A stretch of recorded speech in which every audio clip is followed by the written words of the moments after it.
बहुत समय पहले की बात है। एक छोटे से गांव में एक बहुत ही ज्ञानी साधु महाराज रहते थे। वे अपनी शांति और धैर्य के लिए पूरे इलाके में प्रसिद्ध थे। लोग दूर दूर से उनकी संगत में आने और उनके ज्ञान का लाभ उठाने के लिए आते थे। उनका एक मुख्य संदेश था, चुप रहना सीखो, जिससे वह बार बार दोहराते थे। गांव में रमेश नाम का एक युवक था जो बहुत ही गुस्सैल और अधीर स्वभाव का था। उसे छोटी छोटी बातों पर गुस्सा आ जाता और वह दूसरों से बहस करने लगता। उसकी इस आदत की वजह से उसके रिश्ते खराब हो रहे थे और लोग उससे दूर रहने लगे थे। एक दिन रमेश ने अपने जीवन की समस्याओं से तंग आकर साधु महाराज के पास जाने का फैसला किया। रमेश ने साधु महाराज से कहा, महाराज, मैं बहुत परेशान हूँ। मेरा गुस्सा और जल्दबाजी मेरी जिंदगी को बर्बाद कर रहा है। कृपया मुझे इसका समाधान बताएं।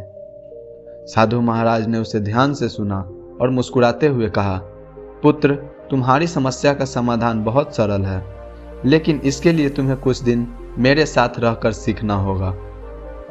रमेश ने सहर्ष स्वीकार कर लिया और साधु महाराज के साथ उनके आश्रम में रहने लगा। पहले दिन साधु महाराज ने रमेश से कहा, आज से 1 सप्ताह तक तुम किसी से भी बिना वजह बात नहीं करोगे। केवल जरूरत पड़ने पर ही बोलना, बाकी समय चुप रहना। रमेश को यह नियम थोड़ा अजीब लगा, लेकिन उसने साधु महाराज की बात मान ली। पहले दिन ही उसे बहुत मुश्किल हुई, क्योंकि वह हर छोटी बात पर प्रतिक्रिया देना चाहता था। लेकिन उसने अपने गुस्से और जल्दबाजी पर काबू पाना शुरू किया। धीरे धीरे उसने देखा कि जब वह चुप रहता है तो लोग उनकी बातों को ज़्यादा गंभीरता से लेते हैं और वह अपनी भावनाओं को बेहतर तरीके से संभाल सकता है। सप्ताह खत्म होने के बाद साधु महाराज ने रमेश से पूछा, अब बताओ, तुमने क्या सीखा? रमेश ने कहा, महाराज, मैंने सीखा कि चुप रहना कितना महत्वपूर्ण है। जब मैं चुप रहता हूँ तो मुझे चीज़ों को बेहतर तरीके से समझने का मौका मिलता है। मैंने देखा कि मेरे गुस्से और जल्दबाजी में कमी आई है और मैं अब ज़्यादा धैर्यवान महसूस करता हूँ। साधु महाराज ने मुस्कुराते हुए कहा, यही तो मैंने तुम्हें सिखाने की कोशिश की थी। चुप रहना केवल शब्दों को रोकना नहीं है, बल्कि यह अपने मन को शांत रखने का एक तरीका है।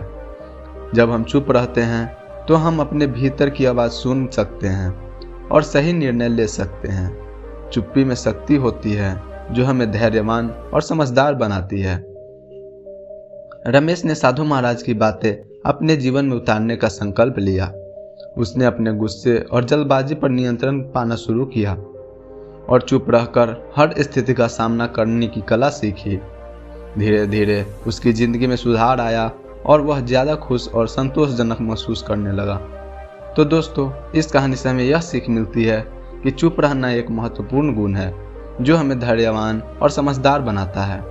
जब हम चुप रहते हैं तो हम अपनी भावनाओं और विचारों को बेहतर तरीके से नियंत्रित कर सकते हैं। चुप्पी हमें कठिन परिस्थितियों में सोचने और सही निर्णय लेने का समय देती है।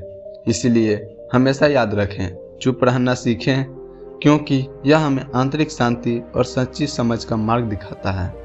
तो दोस्तों, आपको यह वीडियो कैसी लगी कमेंट में ज़रूर बताएं।